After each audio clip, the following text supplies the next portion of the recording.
semuanya, alhamdulillah. Semoga kita masih dalam lindungan Allah Subhanahu wa taala, Tuhan yang Maha Esa. Gimana sobat semuanya? Kabarnya?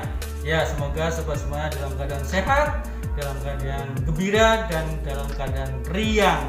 Dan semua itu adalah untuk membangkitkan imun kita agar tidak terpuruk, di mana di masa seperti ini imun ada semangat dan pakai yang semuanya untuk membangkitkan gairah sangat diperlukan. Apalagi pemerintah sudah memberlakukan pembatasan kegiatan masyarakat, dan itu bagi sobat semuanya yang mempunyai aktivitas rutin yang luar biasa pasti akan terganggu. Nah, itu adalah akibat dari pandemi corona atau COVID-19. Dengan pemberlakuan itu kita tentunya pergerakannya terbatas. Dan bagi sobat semuanya yang mungkin mencari maisahnya terhambat atau terhalang, tetap sabar. Ayo kita kompak agar pandemi ini cepat berlalu. Apalagi sekarang ini COVID punya varian baru yang katanya disebut COVID varian Delta yang lebih ganas daripada sebelumnya.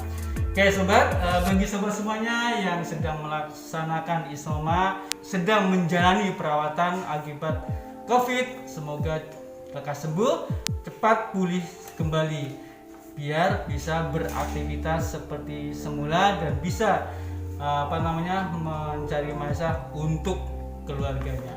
Tetap sabar, tentunya tetap semangat agar jiwa kita tetap hot dan imun kita tetap bangkit melonjak setinggi pohon kelapa.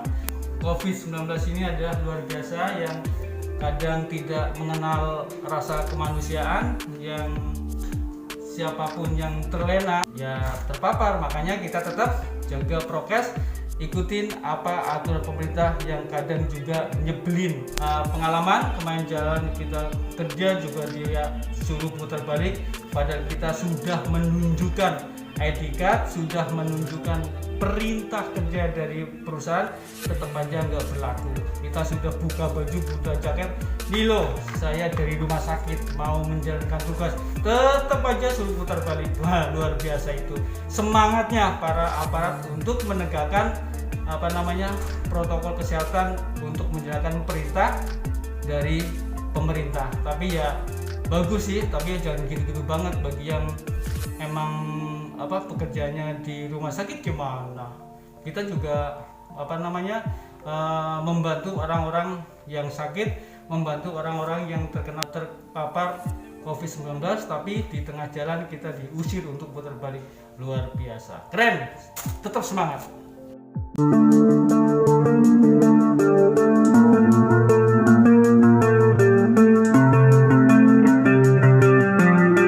Pandemi COVID-19 mulai merebak sejak awal tahun 2020. Ini artinya sudah 1,5 tahun pandemi COVID-19 menemani kehidupan manusia. Kapan pandemi ini berakhir? Tak ada satupun yang tahu. Sangat jelas, ini rahasia ilahi. Sama halnya dengan kapan dunia kiamat. Pada pertengahan tahun 2020, bermunculan model prediksi dari para ahli dengan berbagai disiplin ilmu yang mencoba meramalkan kapan pandemi berakhir. Realitasnya tak ada satupun model prediksi yang akurat. Alih-alih akurat, mendekati saja pun tidak ada, jauh dari panggang api kebenarannya. Semua model prediksi meleset jauh, deviasi sangat besar, padahal sudah menggunakan model dan metode statistik yang canggih dan terkini. Ini membuktikan bahwa banyak variabel yang tidak bisa dikuantifikasi.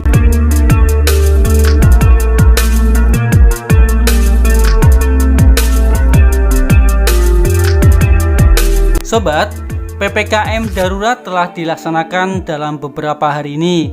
Namun angka penularan COVID-19 tetap tidak menurun, bahkan kian mengganas dengan rekor jumlah kenaikan tertinggi sejak awal wabah.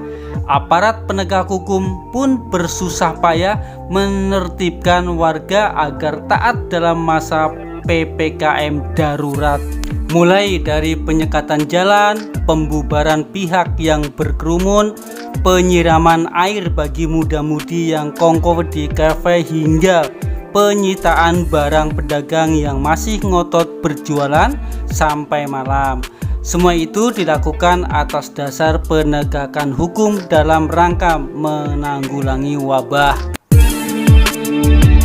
Bahkan jika pelanggar masih tetap ngeyel, mereka akan dapat dikenakan pidana, baik penjara maupun denda sesuai regulasi yang berlaku.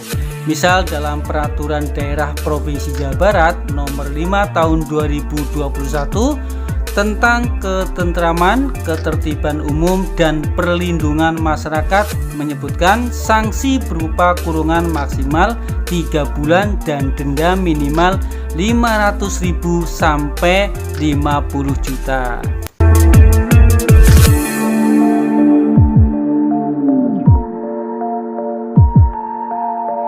Dan tentunya masih banyak pasal-pasal tentang ini. Sobat semuanya, jika dilihat secara seksama, pidana penjara dan denda adalah sanksi yang masih sangat diminati hingga saat ini. Padahal dalam wacana ilmu hukum, sanksi pidana yang menekankan pendekatan restributif tidaklah efektif untuk menanggulangi pelanggaran ataupun kejahatan. Bahkan terkesan mengembangbiakan kejahatan di penjara dengan konsep school of crime. Memang benar jika sanksi pidana penjara ataupun denda akan memudahkan pemerintah dan aparat dalam mengatur warganya. Namun, tepatkah membudayakan sanksi pidana dengan pendekatan restributif di era saat ini? Mengingat kondisi penjara yang kian padat meski berada di tengah wabah COVID-19.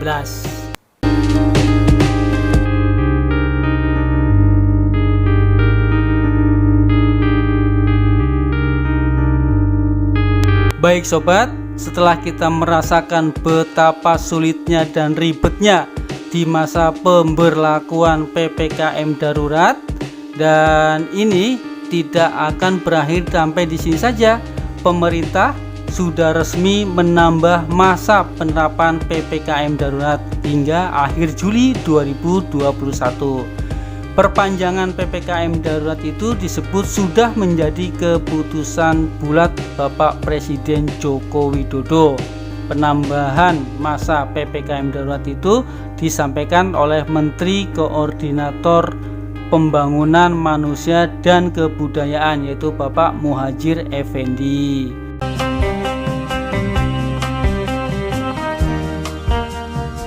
Bapak Muhadjir mengatakan, jika keputusan Presiden Jokowi memperpanjang PPKM darurat bakal menimbulkan banyak resiko, di antaranya penyeimbangan upaya pendisiplinan masyarakat pada protokol kesehatan dan standar PPKM serta bantuan sosial atau bansos yang dikucurkan bagi warga terdampak kebijakan tersebut.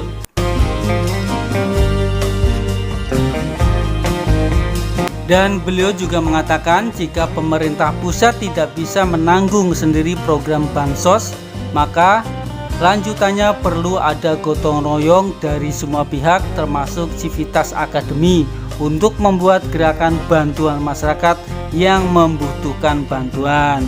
Pak Muhadjir juga menambahkan peran serta semua pihak termasuk perguruan tinggi sangat dibutuhkan dalam penanganan pandemi, apalagi kasus COVID-19 di Indonesia masih saja tinggi selama PPKM darurat.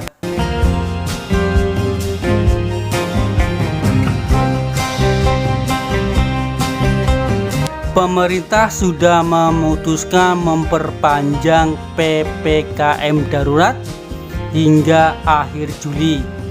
Langkah tersebut diambil untuk mereda penyebaran kasus COVID-19 di Indonesia yang hingga saat ini masih tinggi. Namun, di sisi lain masalah ekonomi masyarakat pun muncul akibat dampak PPKM darurat.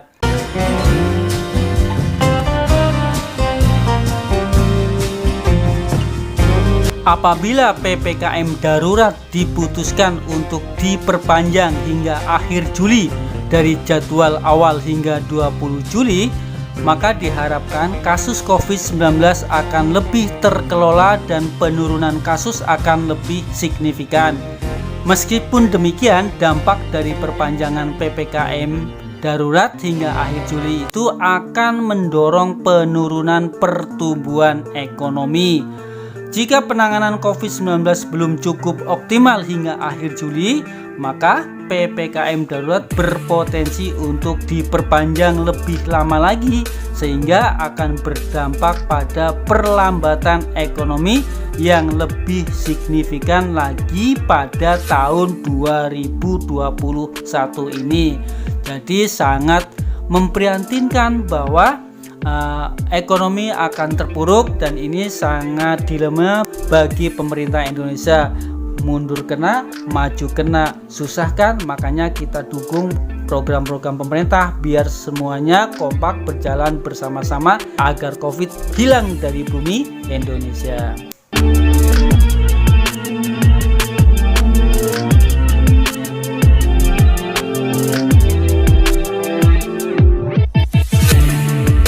Apabila pemerintah dapat melandaikan kasus harian COVID-19 nasional sesuai dengan jadwal awal yakni 3-20 Juli, maka pemulihan ekonomi diperkirakan akan lebih cepat terrealisasi.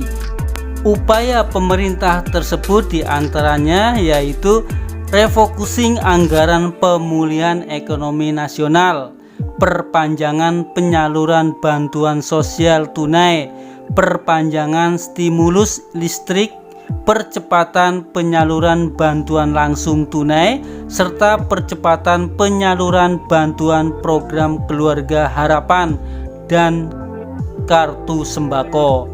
Di sisi lain, meskipun insentif usaha merupakan salah satu bagian yang dikurangi proporsinya untuk kesehatan dan bantuan sosial, pemerintah perlu mengakselerasi penyerapan dari insentif usaha di kuartal 3 2021 agar pelaku usaha tidak terdampak lebih jauh dan untuk menghindari PHK yang signifikan. Program percepatan ini dapat menjadi alternatif dalam mendukung pelaku usaha pada PPKM darurat.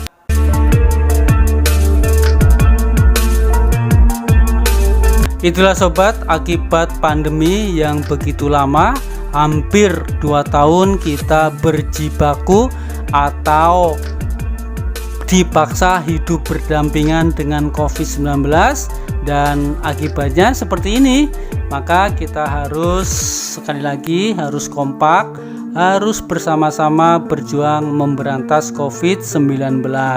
Dan apabila ini terus berlanjut, dampaknya ya ke kita-kita, diantaranya yaitu mungkin PHK massal dan kita jadi orang pengangguran. Maka dituntut kita harus bisa mandiri, tidak harus tergantung kepada orang lain. Kita harus berinovasi, bisa menciptakan penghasilan sendiri tanpa bantuan orang lain. Nah, ini tantangan buat kita agar kita bisa mandiri. Jangan bersedih, jangan merenung terlalu panjang kalau kita dihempaskan oleh perusahaan. Karena apa? Selama ini kita selalu tergantung ke orang lain. Baik sobat, demikian video dari saya. Terima kasih yang sudah menonton. Kita jumpa lagi di video berikutnya. Wassalamualaikum warahmatullahi wabarakatuh.